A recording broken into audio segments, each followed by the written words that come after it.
What up, what up? Welcome to the Sneaker History Podcast. My name is Nick Ingvall with my guys, Robbie and Mike, to talk some kicks. What's good, fellas? How you doing? Yo, I'm doing good. Nothing to complain about here. How you doing, Robbie? I've been living in the world of Tamriel, playing Skyrim way too much. I don't know why. I went on a tip. That's why I haven't been on the show for a while. I totally lied to everybody and said I've been doing stuff. I've really just been playing Skyrim for like 104 hours straight. Whether that's a lie or the truth, I'll leave you to interpret. But I'm doing good. This dark elf is doing pretty good. Hey, that's like the new trend, though, right? Is the what is it, the follower parties or something, or the like where these like Twitch dudes stream for like weeks straight in order to get their follower counts up, subscriber counts up. So what I'm hearing, we go podcast like a week straight. Just we gonna be stanky and everything. Just let's go. I just hang out too hard and get lost for hours, and not quite that cool. How are you, Nick? Always asking how others are. How are you? I'm good. It's weather's pretty nice in Sacramento. We got a little bit of rain yesterday, last couple days, so we got that like sunshine after the rain feeling today, which is always good. So I'm just trying to be thankful. Beautiful. Yep. But well, I guess like before we get into the regular business as usual, while Robbie was off in the digital Tamriel. world, The Matrix, like where's it? In the Matrix, yeah, that's what I was thinking of. We started a new concept, and because a new short episode concept to drop on Fridays called My Starting Five, and because we started with Kobe's sneakers, I figure we have to find out, as the resident Kobe superfan, what Robbie's five are. So let's hear them. Dramatic pause, please. Okay. Kobe 5, Prelude. Nobody had that on their list, and I was really surprised. That was definitely one where it's like, It's a good one. I'll now never obtain it because of prices, but whatever. Kobe 6, Prelude. Another one. I want to say those two shoes together, some of the most gorgeous artistic pieces of footwear in history. That's a bold statement, but those are art. What the Kobe 8, I believe Rowett had it on his list. Not the godfather of what does, but the best. The All-Star Game 7, I believe Mike had it on his list. Galaxy print, can't go wrong. Flawless. Hyperdunk, Olympic, United We Rise. Yeah. I had to put non-Kobe model in there because I think that's Kobe at his best as the facilitating Mamba alongside Melo and D-Wade and LeBron. That was a lot of fun. And for my sixth man, Rowett wore these to my house last month. 2K4 LA All-Star Hirachis. Got the name mixed up there a little bit, but again, the Kobe before the Kobe's, peak athleticism, peak. So he could shoot well enough like old Kobe, but he had all the peak athleticism of young Kobe with the 2K4. I was like the perfect bridge. So that's my starting 5 plus 1. Nice. Yeah, that's a good list. We actually might have to. I don't know. We'll have to see, but like we might actually have to do a non-signature shoes Kobe episode because even just the stuff that he wore in that one season between. We could even do an Adidas one, but like just the stuff he wore in that season between would be a fun little my starting 5. So let us know. Actually, let us know if you like that episode. If there's topics that you want us to tackle. I think the goal is to just have something a little quick and easy for your Friday that you can listen to, watch on Friday, Saturday, Sunday. Something to keep you a little entertained and give you a break from the real world over the weekend. So that said, if you enjoy the podcast, we haven't had a review for a few episodes now. It would be dope if you could head over to iTunes and drop us a review, or on Audible. I didn't check there today. There might be a review, but Rowett is recovering from his second what do you call Vaccination. That thing. I totally drew a blank there. My mind is just not here right now. So he'll be back soon and back to our regularly scheduled creative ways of reading the reviews, because I feel like I'm incapable compared to Rohit. And, after he took it on himself to write a non-existent review for the one review that didn't have a written review, which was great. So he's a legend now. He's the review legend. But all right, so what are you guys rocking? What are you guys copping this week? Two things I've been rocking. I've been rocking, I think, freaking me and Robbie's new team shoe is this white and black, the Why Not Us question. You can't go wrong with it. It literally sits by my office door. I just jump right into it. And then the one I just kind of been wearing this weekend as well was the ASIC Japan S. Man, I love this shoe. It is $70. I can actually get it. I'm trying not to it's so white, like blinding. But it's super dope. Decent leather. Yeah. And I'm not having to fight freaking bots or resellers. And I'm happy with it. So rocking and copping. I know Robbie's going to kind of shun me for this, but I really want a pair of those Atmos LeBron 18s. I don't care which color. And, I got screwed on the sneakers drop because I was there waiting for it at 9:00. Nothing showed up when I refreshed. Cut it off. Turned it back on. Draw closed. So, I saw they sold out, and I meant to text you did your ass buy these? I tried. But they literally said, nah, you can't even enter a draw. That was a whole new low. Not only did I lose a draw, but I couldn't even enter it. The LeBron 18 low is an all-time low. And I only say this because I care so much. It's like when your kid comes home, historically an A-B student, and they come back with a D, and you're like, bro, what is this? Bro, what is this? Apparently you say bro to your kids. Bro, what is this? I do sometimes. I'm not going to lie. It happens. Bro, what is this bullshit? You know better. So that's just my opinion. I have been rocking. We were talking before the episode started recording about how you used to be able to get Jordans easily. This should have been an easily attainable Jordan. The Q Rich Jordan 13. I wore them this weekend. I like that one. Man, yeah. I had a lot of people say, oh, that looks really good. I like that shoe. And it's a damn shame you can't buy it for $200. You should be able to get this for $200, if not on sale. I have the Chris Paul 13 PE, the Hornets one. Mm-hmm. Something about, I think the 13 is one of the best translated PE shoes ever, regardless of brand, because you can do so much with the pods, this mud guard, and the upper. Mm-hmm. It's you can really you can get super crazy, make them all different. You can just do whatever you want. So the Q Rich 13 has been a fun wear the past couple days. That question, why not us though, is pretty much the team shoe. And I know Nick has a pair also, so we're all gonna just hang out in a circle and wear them. And then when it comes to looking to cop, it's actually going to be on this list of ours.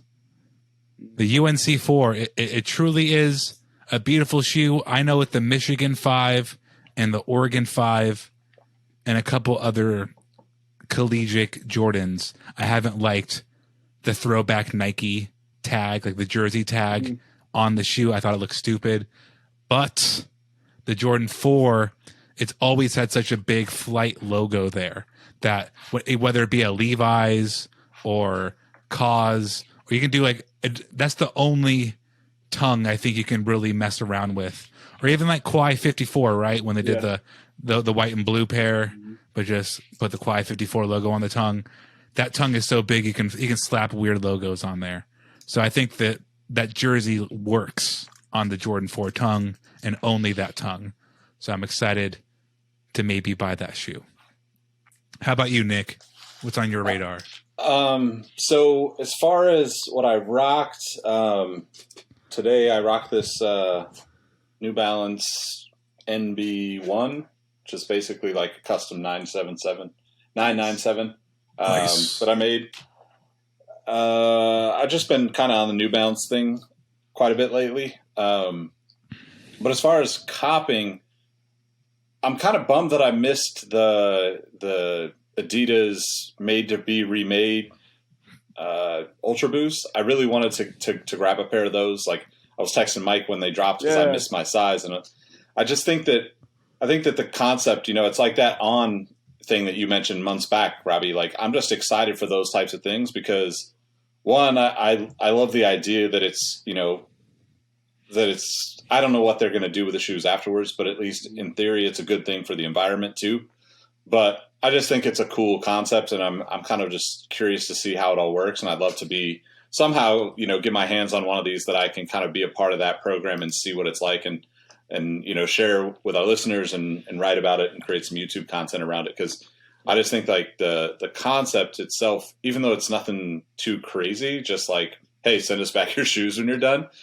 It's just like a simple thing, and who knows how it'll work and like how much you can document it. And I think this kind of has been like in my head, like I want to get involved in those types of things even more so, if you listen to the episode that we had Aaron come on and talk about, the Mars Yard program, right? Mm-hmm.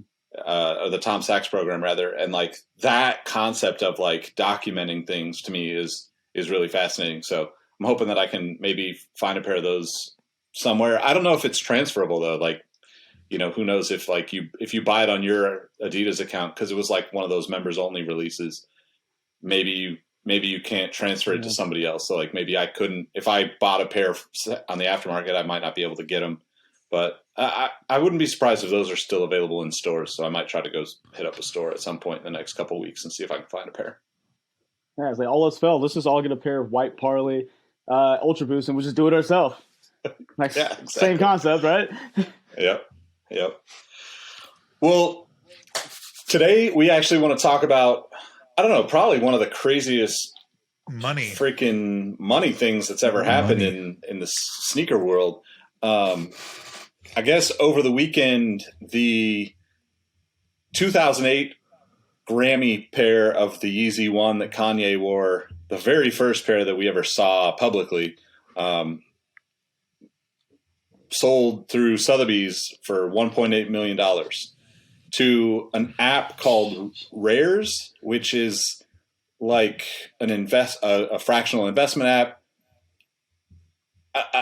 We'll get into the fractional investment thing in a bit, but like I was trying to think of any moments that are more like just, I don't know what the word is, because like that moment is like beyond so many Jordan moments to me, only because it's in the middle of social media becoming a big deal, right? It's in the middle of like, the Facebook resharing and the Twitter and all of that stuff. So like, I of course I would rather see, a Jordan, switching hands over the Lakers or, crushing, the Jazz multiple times. Like any of those moments to me are more important, but they don't have that like virality that like everything Kanye has been a part of being on the internet does, right? Even when you didn't have Twitter blowing things up or Instagram blowing things up, you had all those blogs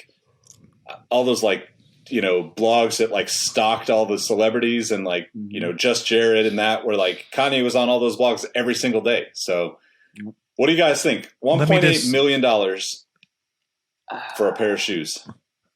I just need to say that I'm really pissed off my bid of 1.4 didn't win.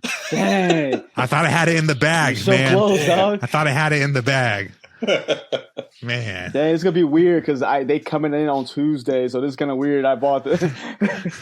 It's gonna be really awkward. Next episode is gonna be really awkward. Yo, it's crazy though. I never would have thought that. You look at a celebrity shoe, although it is Kanye, it would go more than something that Michael Jordan like game worn, like the actual shattered backboard shoe with the piece of glass still in it. I never would have thought that would go for less than Kanye sneakers, which I can't remember who it was. It might have been one of you guys, or I heard it somewhere. But they made a good point though it made me kind of think of is that there's a lot of Jordans out there that potentially have a signature, potentially he's worn because he's gone through a lot of them. And there was only one of those, which I guess drove the price up. It's just $1.8 million. Like, that's a lot of things you can buy with that, and no one's even gonna wear those. They're gonna sit in a room somewhere, and people are gonna put like, I'm gonna go to that website. Here's $10. I want $10 worth of that shoe. Well, so that is like the next step for this, right? Yeah. I just pulled up the site, June 16th, which is also Tupac's birthday. Shout out to Tupac fans. I know. I probably JP Sneaker Savant is the only other guy that knows that by heart. But anyway, hey, I have ambitions I have ambitions as a writer, so I'm just saying. Sorry. So it says reserve your spot June 16th. Yeah, I mean, I'm not going to go through that whole thing, but obviously this shoe is super crazy. I mean, first Yeezy, they're saying that it launched inspired the world tour, launched a multi-billion-dollar brand, eventually become the most valuable sneaker in the history of the world. Dreamt up by Kanye and Mark Smith and Tiffany Beers in the Innovation Kitchen during 2 years of intense effort. They combined design elements from several early Jordan shoes and added Kanye's signature single strap for comfort. The shoe features a glow-in-the-dark outsole, a translucent red Y-shaped lace lock, soft plush leather material. The shoe's design hammered home the idea that signature footwear should sit at the intersection of premium quality and iconic design. After touring museums around the world, the Air Yeezy 1 was obtained by Rares in a record-setting deal with Sotheby's and will be made available to the sneaker community that made it so valuable to begin with in the summer of 2021. So I actually think that $1.8 million in terms of a crazy marketing stunt is like nothing, right? Like, this is what tech companies do all the time. Like, they're going to get their money back. People are going to buy this because they think that the value of this is going to go up. I do think that like this shoe is super dope. It's like probably the one, as far as the Yeezy 1 goes, the black and pinks, whatever it was, I forget the nickname, but like this version is by far my favorite. The black and pinks, like that actually released being the Blink pair. I think those was it. Blink? Yeah, the Blinks. Yep. Yeah. But I don't know. Like, I'm not completely sold on investing in parts of a sneaker, like I'd rather. Me either. I'm just not like that focused on money, I guess. Maybe if I was just like only about making money and doing the fractional thing, but I do think it's intriguing. I think that, there's a lot of like, I'm, a follower of Rally Road and like a couple of other of these platforms where they're breaking things down into fractional investment things. And like, I think it's cool that people can actually invest that normally wouldn't invest. But with something like this,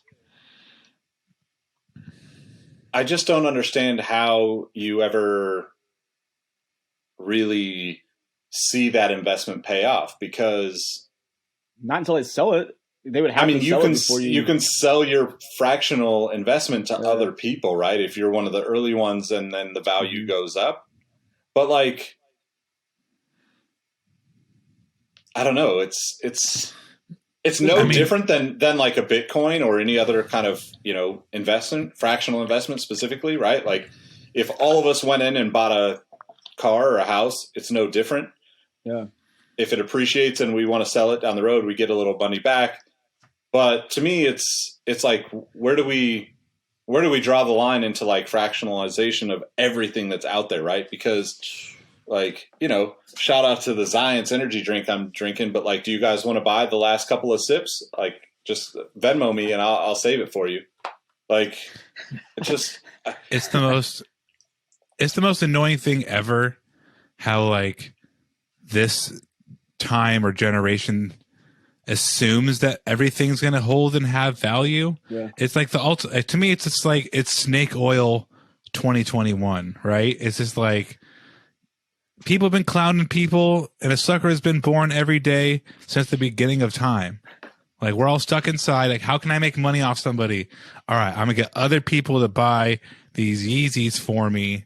This is really over-explaining just to be funny. Like, if other people buy these Yeezys for me, then I'm going to split it up like a piece of pie, and everybody's going to get it, and they're going to think that they're going to resell that later and make money.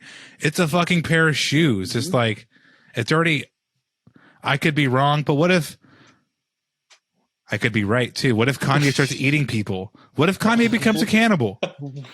And people stop messing. You laugh. Nobody thought the juice was a murderer until the juice was a murderer. You know what I'm saying? It's like, you never know. Bill Cosby's Mr. Huxtable until he's not Mr. Huxtable anymore.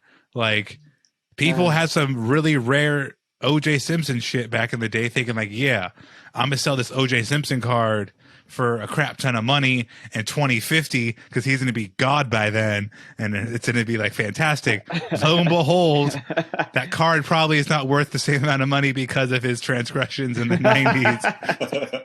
So Kanye, I don't think he's going to start eating people, but things could happen. I think it's, I would rather bet the field of shit happening to somebody versus everything staying perfect and that pair of shoes climbing the Mount Everest of investment and is going higher and higher and higher and higher, and everybody can eat. To think that your grandkid's going to eat because you bought some Kanye a fraction of a Kanye shoe in 2021 is the most stupid.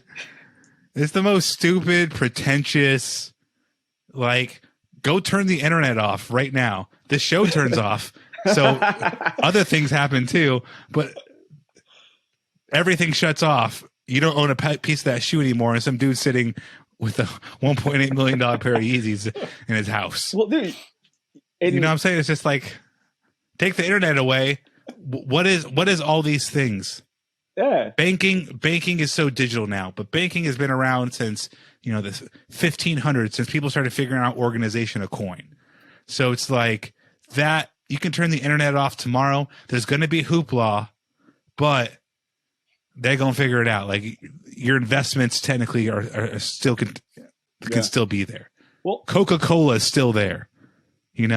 Like, whoever you're investing in is still there. You turn the internet off, one dude has a Yeezy, or maybe they have one shoe in one place and one in the other. Maybe two dudes have them.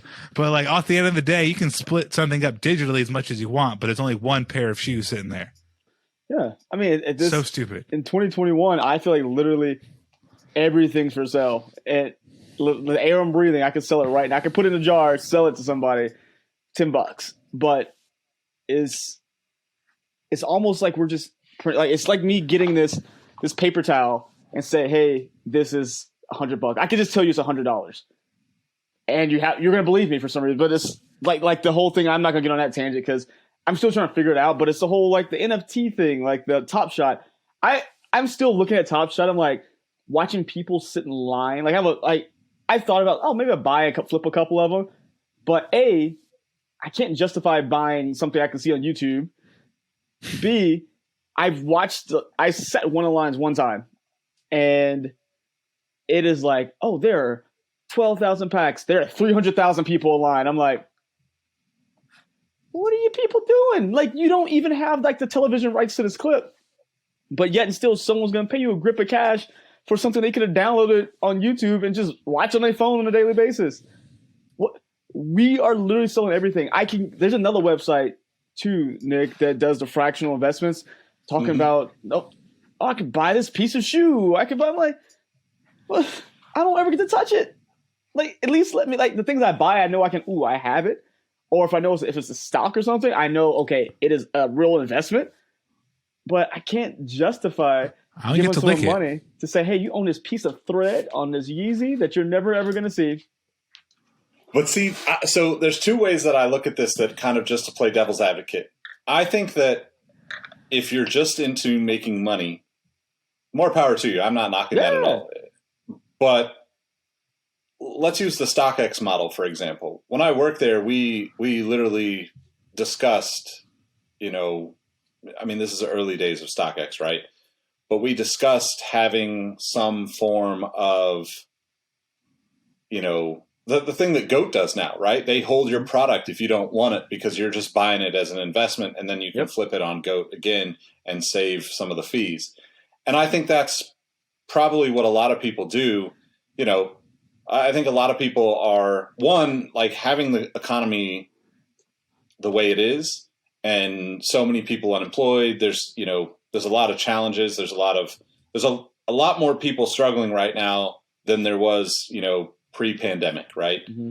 And those people can't take advantage of the situation the way that all the people that have been making good money never, the pandemic didn't hurt them. So you have this like, hey, I'm trying to get out of this whole mentality on one side of the coin. And then you have this like, I'm just trying to make more money on the other side. And all of these things kind of fall into that, to Robbie's point about like, it's like people sitting at home, they need to turn the internet off and go out. But I also think that this, kind of to Robbie's point about the Prelude Kobe's, right? A lot of these sneakers are art now. This is the modern version of art. Like if you're an art collector, you're not buying art. I mean, I hope that to some extent you're buying art because you like the art, but there's a lot of art collectors that just buy the art as an investment anyway, right? They want to have it, they want to look at it, but then they eventually want to get rid of it. That's just part of the ebb and flow.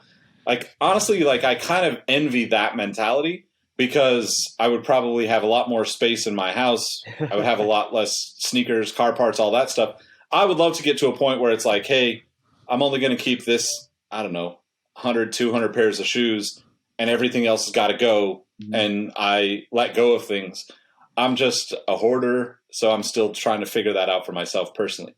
But I think as far as art investment goes, this is really fascinating to me because there is no art that's out there that hasn't been completely I don't want to bastardized. I like you can see all these Kaz things behind me, right? Like I love Kaz's work. I'm a huge fan of what he's done. I've been a fan for a long time. I bought a lot of that stuff when things were good.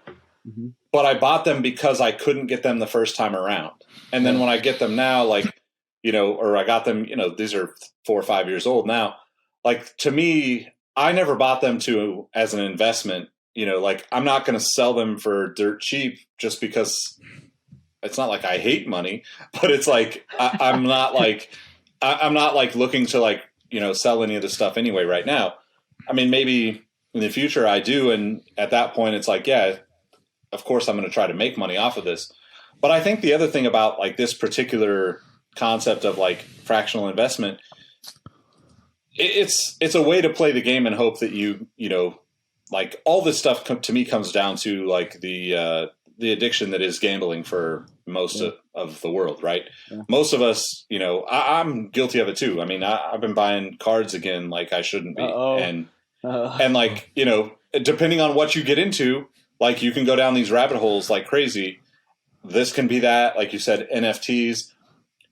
But don't do it, kid. I'm also super optimistic that like this kind of thing is going to change the way that we actually exchange money and value, right? Like I don't want to talk too much about it, but I mentioned it to you guys before. I'm like kind of working on something like this that if you just took away the side of this that says these are worth a dollar amount and instead let collectively the people decide what the dollar amount is, that's an interesting way to go about it. And I think that there's a lot of people that are thinking about different ways to do it. I think that's why you see Bitcoin and Ethereum and all these other, Dogecoin and all these other like cryptos that look, people are just like, hey, this system sucks. Let's go see if we can figure out another way to work it. I don't know that any of that stuff is going to work long term. Maybe it will, maybe it won't. Obviously, we're not trying to give like financial advice over here, but I think that it's awesome that people are out here trying new things and trying to figure it out. I do not think any pair of shoes is worth $1.8 million, but as a marketing ploy that's going to draw in hundreds of thousands of views, hundreds of thousands of potential people that say, "Hey, I'll put $5 on those Yeezys," you're obviously going to get your money back. What if you got the Flu Game 12s double signed by Michael Jordan, and you got to play basketball with him, and you got to beat him. Nah, I can't win because that's not the real experience. It's not a real experience. He needs to like beat me like I stole something basically during the game. That's the only way it's gonna work. No, you get to beat him. You get to beat Michael Jordan. No, I want the full experience. You want the full Jordan experience. That's not Jordan experience if you win. Then you go to the steakhouse. And you smoke a cigar with them, hang out. You go gamble. So this is kind of becoming more Make-A-Wish. Those are the things that I think are going to be interesting, right? Like those are the things like with the NFT stuff where you're starting to see artists throw in interesting real world experiences and things that it's because they want to throw that real world stuff in because they know people are suckers. So if they're like, oh, I'm gonna buy this digital thing, oh, I get a 15-second cameo from Cameron. What? Oh, damn, this is awesome. Like the Cameron tip set. What? Yeah, I'm just waiting for one of mine. Like, I don't think any shoe's worth 1.8 million, but if something back here decides it wants to be worth that much, it could be worth 1.8 million. Like, if I could sell it to somebody 100%, I'm just not buying it from anybody. Well, I mean, it's just super annoying because it's like, it's ultimately is really good marketing.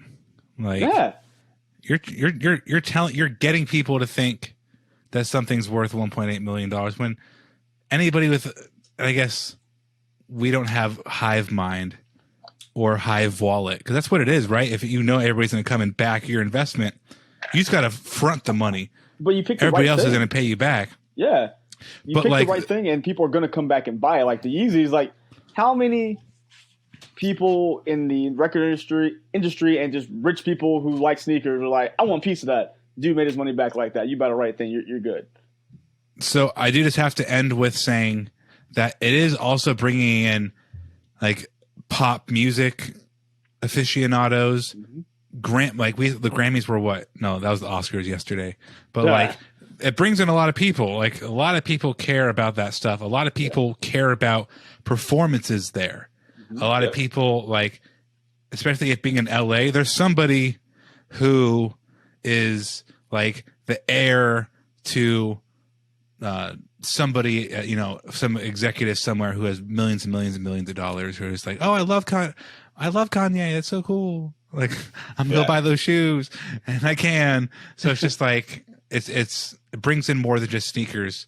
Kind of the same way the Snyder Cut was supposed to like have all these people come and be interested in Batman and Superman. It's like, the fans are like, Mike and I are interested, but to everybody else, it's 4 hours of a movie they've already seen. I watched it twice. So yeah, see, but to a lot of people, it's like, I've already seen that movie, and I want to see it again for 4 hours. But that's the sneakerhead.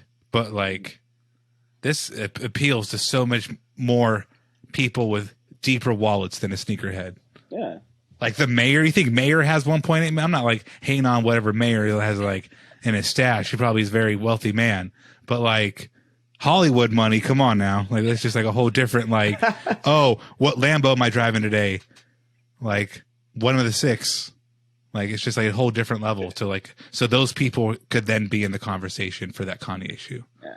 Yeah. And I think you got like the 50th anniversary or the 50th annual, like that's an easy selling point. Obviously, like this is like, I can't remember, but I'm pretty sure this is like the super emotional performance where he's like crying about his mom because his mom had just passed away. Like it's got all of the like perfect storm of stories, right? And perfect storm of like, I mean, just, I don't know. Like what if we take this shoe out and say Kobe's 81-point game or Kobe's last game?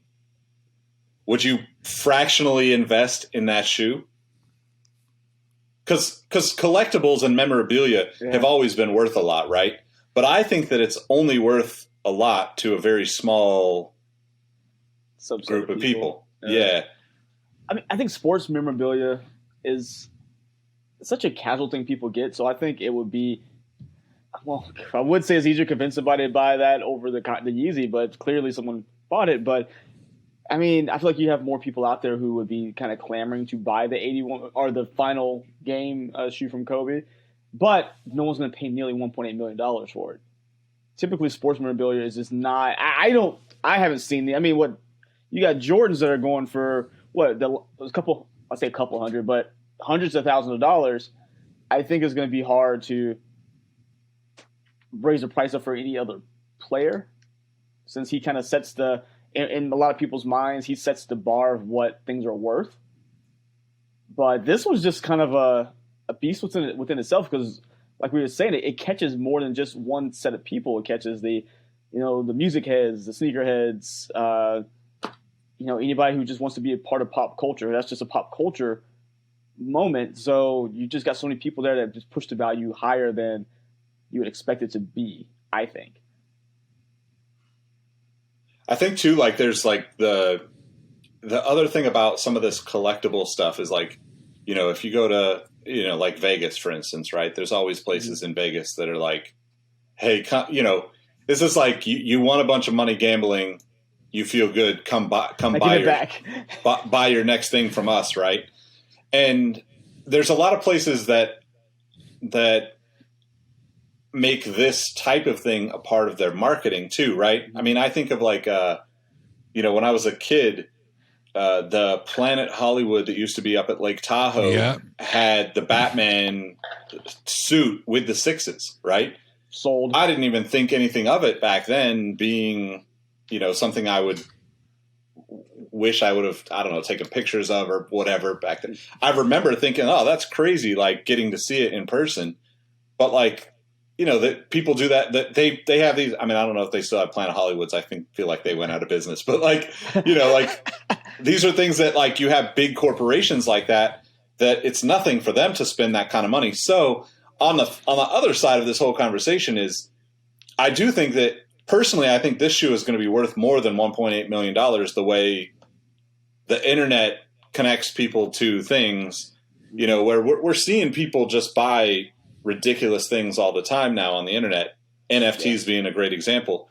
But if you can prove that something is one of one, like, that's the thing about NFTs to me that's really fascinating, is like, yeah, there's like the copied and pasted things, but if you actually owned something, and we ever get to a point where ownership actually becomes important on the internet, where, like, you know what I mean? Like right now, people don't really care about things that are retweeted and reposted. But if it ever changed and things were like, hey, you had to own that to post it, I mean, that would suck for one thing, because terrible. You wouldn't be reposting, you wouldn't be able to share each other's stuff.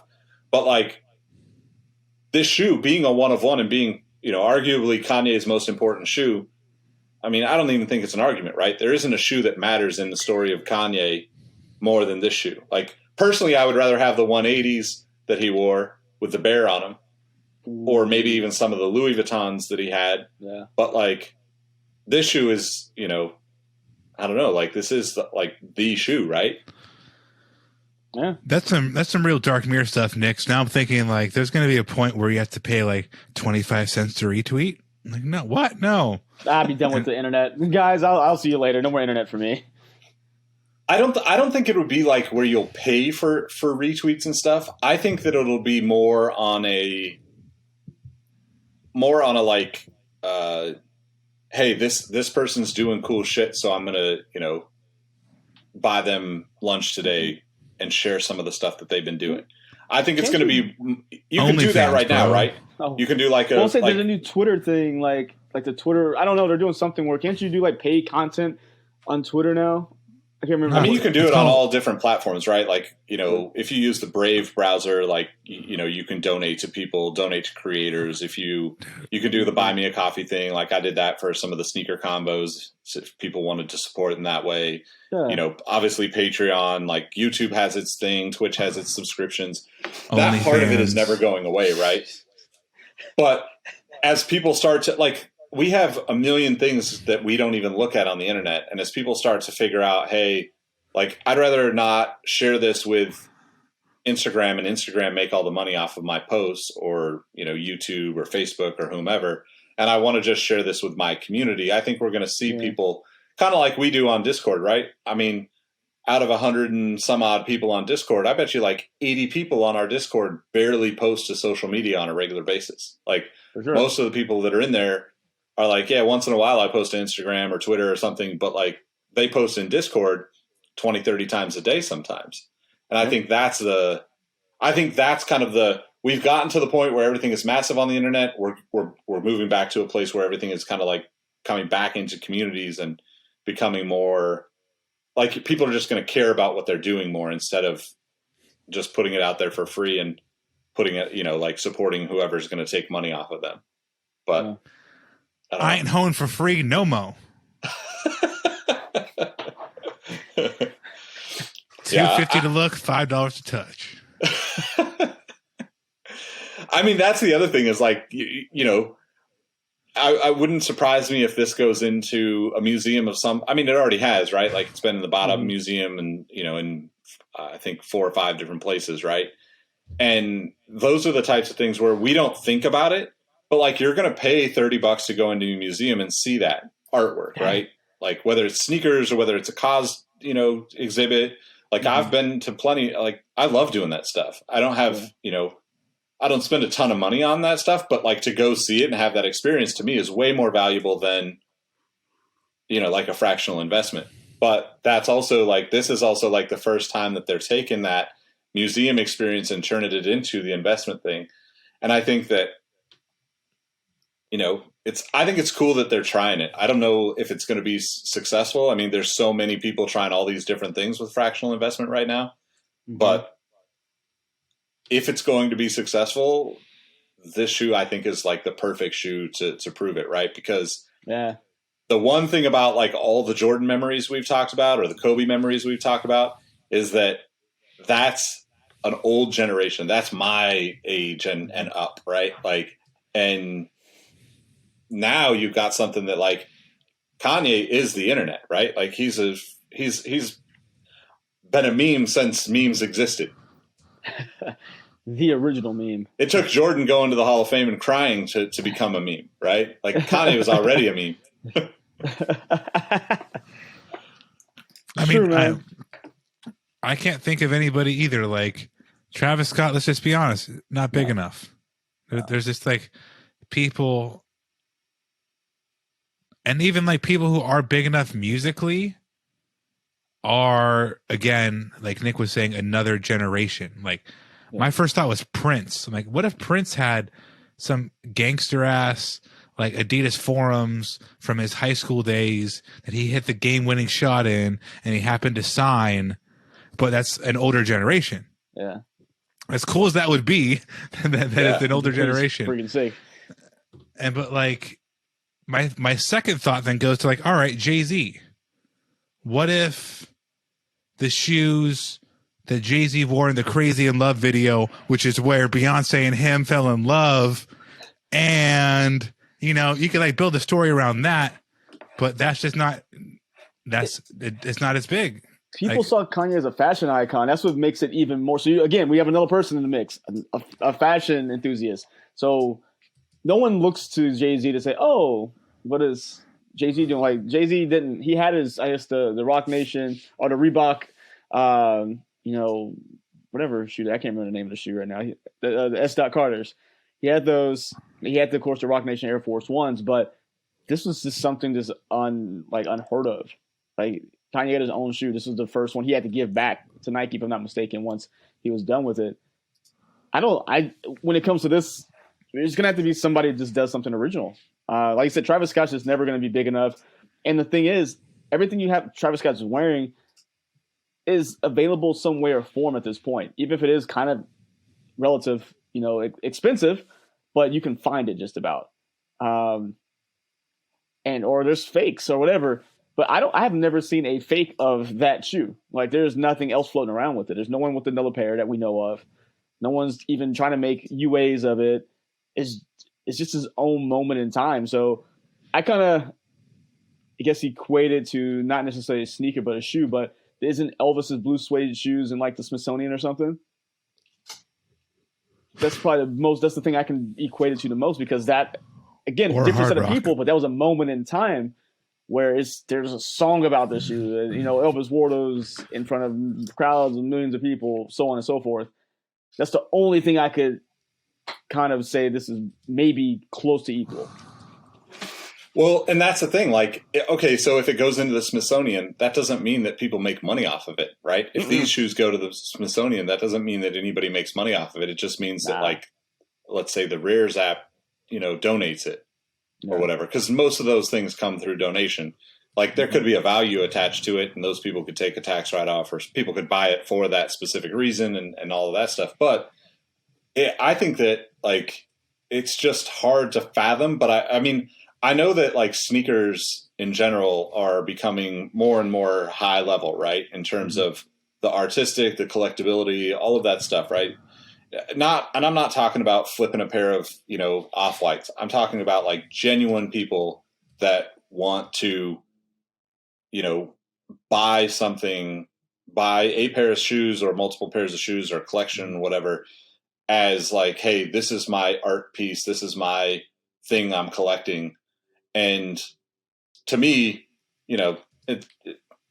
I think, like, eventually somebody will come along and be like, yeah, I just need those on display because I'm going to have this crazy ass party, or I'm going to, perform at the Grammys for the 75th anniversary and I'm going to wear them or something crazy like that. But who knows? I don't know. I think it's a fascinating topic. I think it's dope that the Rares app did this. We'll obviously link to them in the description. You can check them out. They obviously are a new company, or seem like a very new company. The first post on their Instagram was only in March, and they really don't have a whole lot even on their site right now.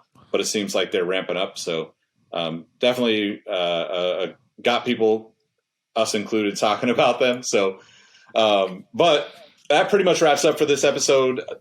My name is Nick Ingval. You can follow me at Nick Ingval, at Sneaker History. Guys, let them know how they can follow you. Yeah, at Sneaker History, of course, but you can find me on Instagram and Twitter at MadWatcher789 and on YouTube at Mike Guillory. Robbie, where can they find you, bud? Yeah, you can find me at RAHBEE702. Right on. We appreciate y'all rocking with us. Let us know if you're going to be investing in the Yeezys from the Grammys on Rares app. We'll catch you on the next one. Peace. See ya. Bye.